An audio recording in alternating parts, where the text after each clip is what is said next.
রাজধানীর এবারকেয়ার হাসপাতালে চিকিৎসাধীন বিএনপি চেয়ারপারসন বেগম খালেদা জিয়ার সিটি স্ক্যান সম্পন্ন হয়েছে।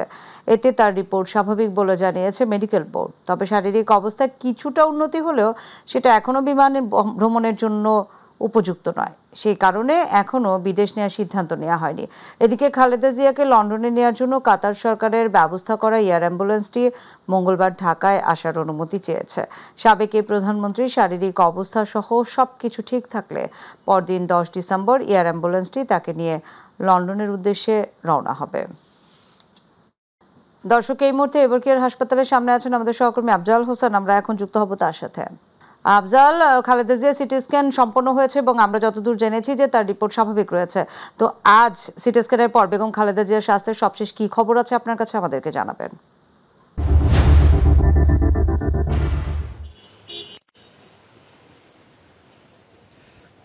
নাদিয়া, গতরাতে যে সিটি স্ক্যান টেস্ট হয়েছিল সাবেক প্রধানমন্ত্রী বেগম খালেদা জিয়ার, এবং আমরা জানি যে সেই সিটি স্ক্যান রিপোর্টে নর্মাল এসেছিল, অর্থাৎ সিটি স্ক্যান রিপোর্ট তার স্বাভাবিক রয়েছে। এছাড়া তবে অন্যান্য শারীরিক যে সমস্যাগুলো রয়েছে সেগুলো এখনও স্বাভাবিক হয়নি। এমনকি এই গতকালকে যে মেডিকেল বোর্ডের বৈঠক হয়েছিল সেখানেও তাকে বিদেশ নেওয়ার ব্যাপারে কোনো স্পষ্ট সিদ্ধান্ত নিতে পারেনি। আপনি জানেন তার ফুসফুস সহ ফুসফুস ডায়াবেটিস সহ নানা রকম শারীরিক জটিলতা নিয়ে 2 সপ্তাহেরও বেশি সময় ধরে তিনি রাজধানীর এবারকেয়ার হাসপাতালে ভর্তি আছেন এবং তার চিকিৎসার জন্য দেশি বিদেশি মিলিয়ে বাংলাদেশ সহ চীন, যুক্তরাষ্ট্র এবং যুক্তরাজ্যের চিকিৎসকরা রয়েছেন। এমনকি এই মুহূর্তে মেডিকেল এবারকেয়ার হসপিটালে অবস্থান করছেন চীনা এবং যুক্তরাজ্যের চিকিৎসকরা। দেশি চিকিৎসকরা তো রয়েছেনই, এছাড়া আমেরিকা থেকেও ভার্চুয়ালি যুক্ত হচ্ছেন সেখানকার চিকিৎসকরা। সার্বিক পরিস্থিতি তত্ত্বাবধান করছেন দলটির ভারপ্রাপ্ত চেয়ারম্যান তারেক রহমান লন্ডন থেকে। এবং তার শারীরিক অবস্থার কথা আজকে পর্যন্ত যদি বলি, ঝুঁকিমুক্ত নন, তবে তিনি তার শারীরিক অবস্থা অনেকটা অপরিবর্তিত রয়েছে। এছাড়া অ্যাম্বুলেন্সের কথা যদি বলি, আগামীকালকে সকাল 9টা নাগাদ তার যে এয়ার অ্যাম্বুলেন্স সেটি আসার কথা রয়েছে এবং সেটি কাতার সরকারের ব্যবস্থাপনায় জার্মানি থেকে আসবে। এবং সবকিছু যদি ঠিক থাকে, কালকে মেডিকেল বোর্ডের আরেকটা বৈঠক হবে এবং সেই বৈঠকে সিদ্ধান্ত হবে যে বেগম জিয়াকে বিদেশে চিকিৎসার জন্য পাঠানো হবে কিনা, এবং যদি পাঠানো হয় তাহলে আগামীকালকে রাত 9টা নাগাদ হয়তো পাঠানো হতে পারে। তবে এই বিষয়ে চূড়ান্ত সিদ্ধান্ত আসবে আগামীকালের মেডিকেল বোর্ডের বৈঠকের পর। নাদিয়া, এই ছিল এবারকেয়ারের সামনে থেকে সবশেষ। আফজাল, আপনাকে ধন্যবাদ। দর্শক, রাজধানীর এবারকেয়ার হাসপাতাল থেকে আমাদের সাথে যুক্ত হয়েছিলেন আমাদের সহকর্মী আফজাল হোসেন। তিনি জানাচ্ছিলেন খালেদা জিয়ার শারীরিক অবস্থার সবশেষ পরিস্থিতি। চলে যাব পরের সংবাদে। সংবিধানের 15 সংশোধনীর অংশ বিশেষ বাতিল করে হাইকোর্টের দেওয়া রায়ের বিরুদ্ধে করা আপিল আবেদনের উপর চতুর্থ দিনের মতো শুনানির জন্য দিন ধার্য রয়েছে আজ। প্রধান বিচারপতি সৈয়দ রেফাত আহমেদ নেতৃত্বাধীন 6 সদস্যের আপিল বিভাগের পূর্ণাঙ্গ এবং নিয়মিত বেঞ্চ শুনানির জন্য আজকের দিন নির্ধারণ করেছে। পদ্ধতিগত ত্রুটি, বিষয়বস্তু এবং উদ্দেশ্যের কারণে সংবিধানের 15 সংশোধনীর আইন পুরোটাই বাতিল হওয়া উচিত বলে মনে করেন জ্যেষ্ঠ আইনজীবী শরীফ ভূঁইয়া। তবে বিকল্প হিসেবে তিনি বলেছেন, সংবিধানের 104 অনুচ্ছেদের ক্ষমতা প্রয়োগ করে আপিল বিভাগ সম্পূর্ণ ন্যায় বিচারের স্বার্থে সংশোধনীর কিছু বিধান সুরক্ষার জন্য মার্জনাও করতে পারেন। আগামী সংসদ নির্বাচন এবং গণভোটের প্রস্তুতি সম্পর্কে প্রধান উপদেষ্টা প্রফেসর মোহাম্মদ ইউনূসকে অবহিত করেছেন প্রধান নির্বাচন কমিশনার এএমএম নাসির উদ্দিন। সন্ধ্যায় প্রধান নির্বাচন কমিশনার নাসির উদ্দিনের নেতৃত্বে নির্বাচন কমিশনাররা রাষ্ট্রীয় অতিথি ভবন যমুনায় প্রধান উপদেষ্টার সঙ্গে সাক্ষাৎকালে নির্বাচন আয়োজনের অগ্রগতি সম্পর্কে জানান। বৈঠকে সিইসি এএমএম নাসির উদ্দিন জানান, নির্বাচন আয়োজনের ক্ষেত্রে সব ধরনের প্রস্তুতি সঠিক এবং সুন্দরভাবে এগোচ্ছে এবং ফেব্রুয়ারির প্রথমার্ধে জাতীয় নির্বাচন ও একই দিনে গণভোট আয়োজনের জন্য কমিশন সম্পূর্ণ প্রস্তুত। প্রস্তুতিকালে ইসিকে পূর্ণ সহযোগিতা প্রদানের জন্য প্রধান উপদেষ্টাকে ধন্যবাদ জানান সিইসি এবং অন্যান্য নির্বাচন কমিশনাররা। এ সময় নির্বাচন কমিশনের প্রস্তুতিতে সন্তোষ প্রকাশ করে প্রধান উপদেষ্টা বলেন, সুষ্ঠু ও নিরপেক্ষ নির্বাচনের স্বার্থে নির্বাচন কমিশনকে সব ধরনের সহযোগিতা অব্যাহত রাখবে সরকার। প্রধান উপদেষ্টা বলেন, জাতিকে একটি সুন্দর নির্বাচন দিতে অন্তর্বর্তীকালীন সরকার প্রতিশ্রুতিবদ্ধ।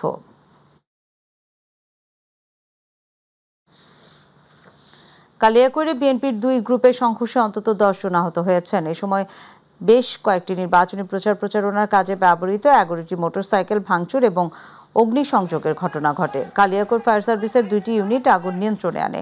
আহতদের স্থানীয় বিভিন্ন হাসপাতালে ভর্তি করা হয়েছে।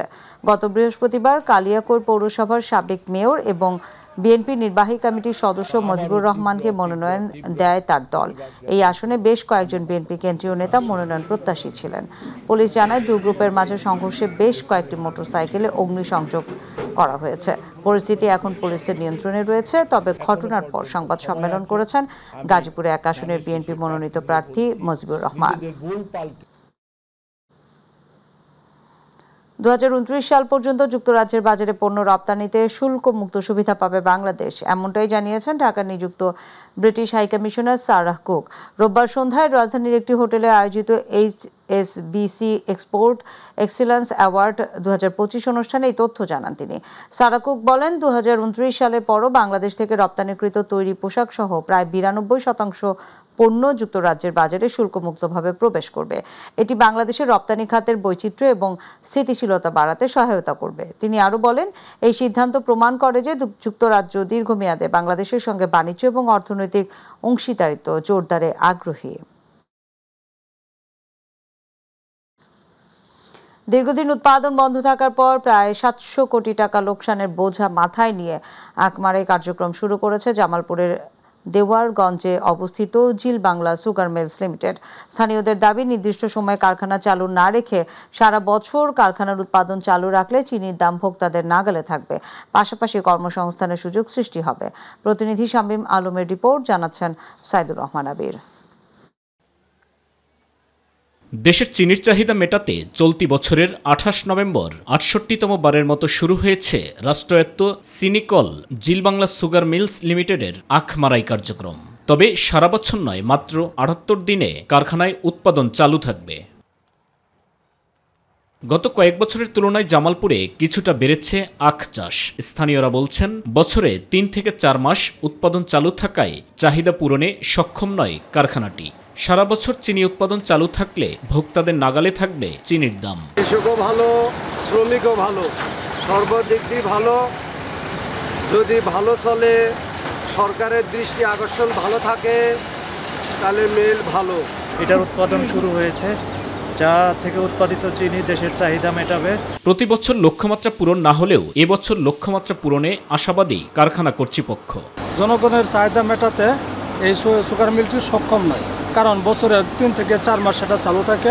মিলটা দীর্ঘদিন বা সারা বছর চালু থাকে, তাহলে আমাদের বাংলাদেশে অনেকটা চিনির দাম কমে যাবে। বর্তমানে কারখানাটির প্রধান প্রতিবন্ধকতা আখের স্বল্পতা। আশপাশের আখ চাষিদের আগ্রহ বৃদ্ধির জন্য কারখানা কর্তৃপক্ষ তাদের কার্যক্রম চালিয়ে যাচ্ছে। চাষিদের কাছ থেকে আখের যোগান বৃদ্ধি পেলে চিনি উৎপাদন বৃদ্ধি পাবে এবং লোকসান কমবে। এই মৌসুমে যে লক্ষ্যমাত্রা ধরা হয়েছে 70,000 মেট্রিক টন আখ মাড়াই করে চিনি উৎপাদন 4,900, কিন্তু এর চেয়েও যদি বেশি আখ সরবরাহ পাওয়া যায় তাহলে হয়তো এই চিনি উৎপাদনের পরিমাণ আরও বৃদ্ধি পাবে। আখ চাষিদের সরকারিভাবে সহযোগিতার পাশাপাশি আখের ন্যায্য মূল্য প্রদান করলে আখ উৎপাদন বাড়ানো সম্ভব বলে মনে করছেন সংশ্লিষ্টরা। সাইদুর রহমান আবির, মাই টিভি নিউজ ডেস্ক।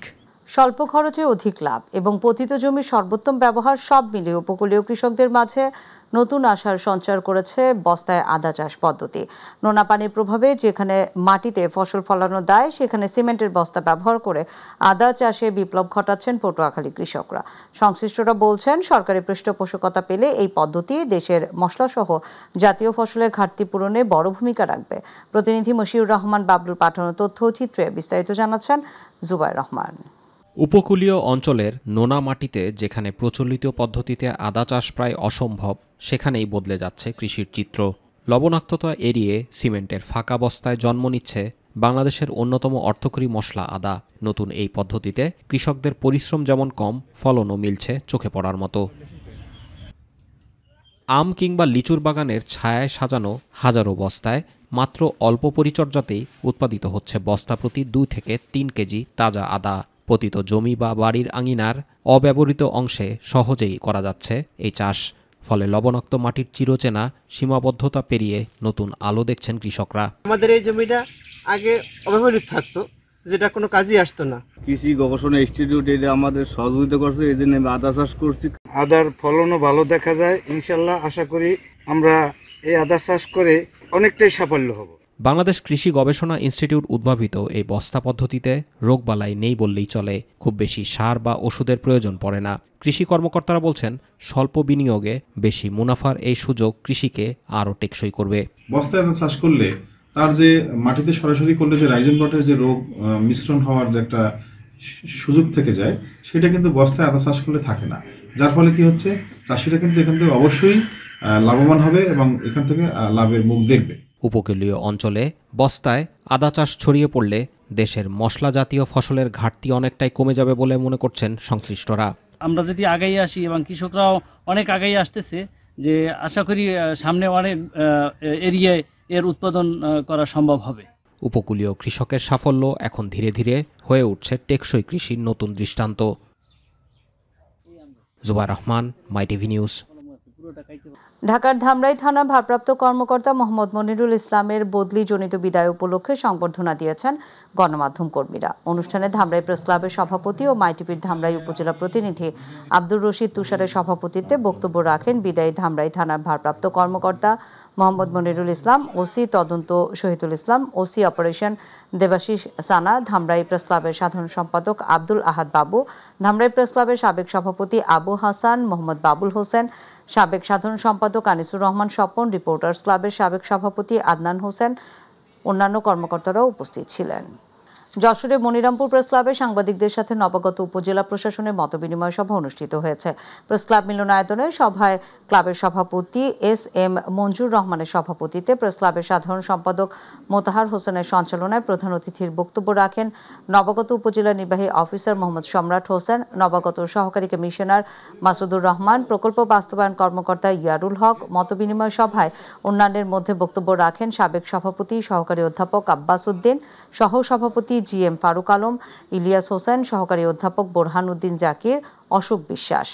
সিরাজগঞ্জের উল্লাপাড়ায় পৌর বিএনপির উদ্যোগে বিএনপি চেয়ারপারসন বেগম খালেদা জিয়ার রোগ মুক্তি কামনায় দোয়া মাহফিল অনুষ্ঠিত হয়েছে। উল্লাপাড়া ডিগ্রি কলেজ মাঠে পৌর বিএনপির উদ্যোগে এই দোয়া মাহফিল অনুষ্ঠিত হয়। পৌর বিএনপির নেতা নুরুল ইসলাম নুরির সভাপতিত্বে কে.এম. মাহবুবের সঞ্চালনায় প্রধান অতিথি ছিলেন বিএনপি মনোনীত প্রার্থী সাবেক সংসদ সদস্য এম আকবর আলী। বিশেষ অতিথি ছিলেন উপজেলা বিএনপির সাবেক সিনিয়র যুগ্ম আহ্বায়ক হেলাল সরকার, উপজেলা বিএনপির সাবেক যুগ্ম আহ্বায়ক জাহিদুল ইসলাম মিস্টার সহ অনেকেই। বগুড়ায় সাবেক প্রধানমন্ত্রী ও বিএনপি চেয়ারপারসন দেশনেত্রী বেগম খালেদা জিয়ার সুস্থতা কামনা করে বিশেষ দোয়া মাহফিল অনুষ্ঠিত হয়েছে। বগুড়া জেলা বিএনপির ভারপ্রাপ্ত সাধারণ সম্পাদক মোহাম্মদ মোশাররফ হোসেনের উদ্যোগে এই অনুষ্ঠানের আয়োজন করা হয়। অনুষ্ঠানে উপস্থিত ছিলেন জাতীয় নির্বাহী কমিটির সদস্য আলী আসগর তালুকদার হেনা, জেলা বিএনপির সাবেক সাধারণ সম্পাদক জয়নাল আবেদিন চান, যুগ্ম সাধারণ সম্পাদক তাহাউদ্দিন নাইন সহ কাহালু উপজেলার বিভিন্ন ইউপি চেয়ারম্যান, স্থানীয় বিএনপি, যুবদল, ছাত্রদল সহ বিভিন্ন অঙ্গ ও সহযোগী সংগঠনের নেতৃবৃন্দ। সাম্প্রতিক নরসিংদী বেলাবতে বিন্না বাইদ ইউনিয়নে প্রায় 20 বিঘা বিভিন্ন সবজি ক্ষেত কেটে দেওয়ার রেশ কাটতে না কাটতেই আবারও 1 বিঘা জমির সিম ক্ষেত কেটে দিয়েছে দুর্বৃত্তরা। রাতে বিন্না বাইদ ইউনিয়নের 2 নং ওয়ার্ডের বাবুল মিয়ার 35% জমির রোপণকৃত সিম ক্ষেত রাতের আধারে কেটে নষ্ট করে ব্যাপক ক্ষতি করেছে বাবুল মিয়ার। এই ঘটনায় এলাকা জুড়ে দেখা দিয়েছে আতঙ্ক। এই ঘটনায় বেলাবো থানার একটি লিখিত অভিযোগ করেন ভুক্তভোগী বাবুল মিয়া। এই বিষয়ে বেলাবো উপজেলা কৃষি কর্মকর্তা অফিসার মহিবুর রহমান সিদ্দিকী বলেন, প্রয়োজনীয় ব্যবস্থা গ্রহণের প্রক্রিয়া চলছে।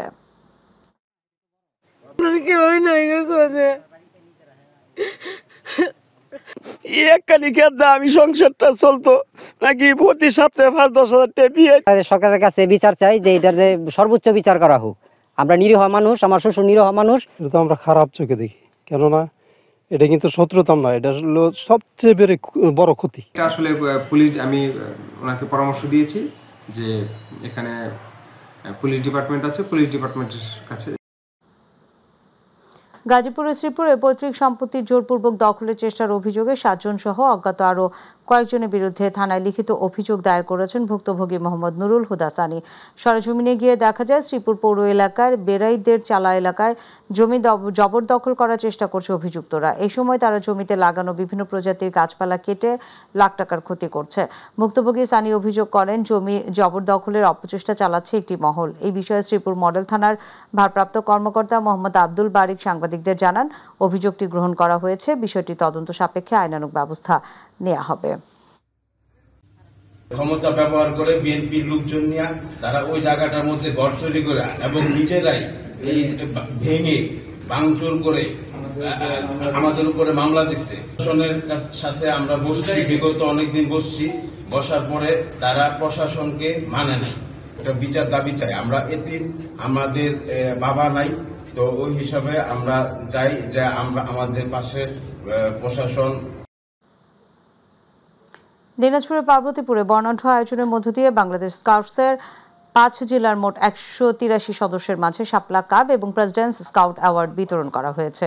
এই সময় বাংলাদেশ রেলওয়ে পূর্বের ব্যবস্থাপক এবং বাংলাদেশ স্কাউটসের আঞ্চলিক কমিশনার মোহাম্মদ সুভক্ত গিন, বাংলাদেশ স্কাউটসের রেল এবং নৌ এবং এয়ার অঞ্চলের পরিচালক আবু সালেহ, স্কাউট সৈয়দপুর রেলওয়ে জেলা শাখার সভাপতি শাহ সফি নূর মোহাম্মদ, পার্বতীপুর উপজেলা সভাপতি সাদ্দাম হোসেন, সম্পাদক আক্তারুজ্জামান সহ সংশ্লিষ্টরা উপস্থিত ছিলেন। লক্ষ্মীপুর জেলা গোয়েন্দা পুলিশ একটি কবরস্থান থেকে নতুন 5টি রাইফেল এবং একটি এলজি উদ্ধার করেছে। রবিবার গোয়েন্দা তথ্যের ভিত্তিতে লক্ষ্মীপুর জেলার চন্দ্রগঞ্জ ইউনিয়নের পার্শ্ববর্তী বেগমগঞ্জ থানাধীন জগদীশপুর গ্রামে একটি কবরের পাশে ঝোপের ভিতর হতে লক্ষ্মীপুর জেলা গোয়েন্দা পুলিশ এবং চন্দ্রগঞ্জ থানার পুলিশ জৈনিক নুরুদ্দিন এর মালিকানাধীন Noha auto traders and engineering ওয়ার্কশপে প্রস্তুতকৃত 5টি দেশীয় তৈরি 1 নলা বন্দুক এবং একটি এলজি উদ্ধার করেছে। পুলিশের ধারণা অস্ত্রগুলো বিক্রি করার উদ্দেশ্যে অস্ত্র ব্যবসায়ীরা লক্ষ্মীপুরের চন্দ্রগঞ্জ বেগমগঞ্জ সীমান্তবর্তী এলাকায় অবস্থান করছিল, কিন্তু পুলিশের উপস্থিতি টের পেয়ে তারা অস্ত্রগুলো ফেলে পালিয়ে যায়। আমরা যখন জানতে পারি এই কারখানায় তৈরিকৃত অস্ত্র তার বাড়ি কিন্তু বেগমগঞ্জে, তার বাড়ির পাশে হচ্ছে একটা কবরস্থানের মধ্যে অস্ত্রগুলো লুকায়িত আছে। এই তথ্যের ভিত্তিতে আমরা আমাদের চন্দ্রগঞ্জ থানা পুলিশ এবং জেলা গোয়েন্দা সংস্থা অভিযান চালিয়ে অস্ত্রগুলো উদ্ধার করে।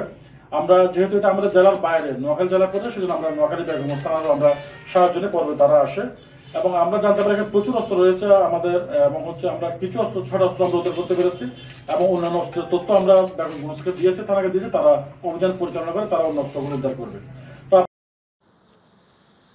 বিএনপি চেয়ারপারসন এবং সাবেক প্রধানমন্ত্রী বেগম খালেদা জিয়ার সুস্থতা কামনায় ফেনীতে জিয়াউর রহমান সমাজ কল্যাণ পরিষদের উদ্যোগে দোয়া এবং মোনাজাত করা হয়েছে। জিয়াউর রহমান সমাজ কল্যাণ পরিষদের ফেনী জেলা সভাপতি এম শাখাওয়াত হোসেন সাইফুলের সভাপতিত্বে ও জিয়াউর রহমান সমাজ কল্যাণ পরিষদের ফেনী জেলা সাধারণ সম্পাদক ইঞ্জিনিয়ার জাফর আহমেদের সঞ্চালনায় প্রধান অতিথি হিসেবে উপস্থিত ছিলেন ফেনী জেলা বিএনপির আহ্বায়ক শেখ ফরিদ বাহার। অনুষ্ঠানে বিশেষ অতিথি হিসেবে আরও উপস্থিত ছিলেন ফেনী জেলা বিএনপির সিনিয়র যুগ্ম আহ্বায়ক গাজী হাবিবুল্লাহ মানিক, জিয়াউর রহমান সমাজ কল্যাণ পরিষদের কেন্দ্রীয় নির্বাহী কমিটির সহ সভাপতি অ্যাডভোকেট ফরিদ উদ্দিন খান।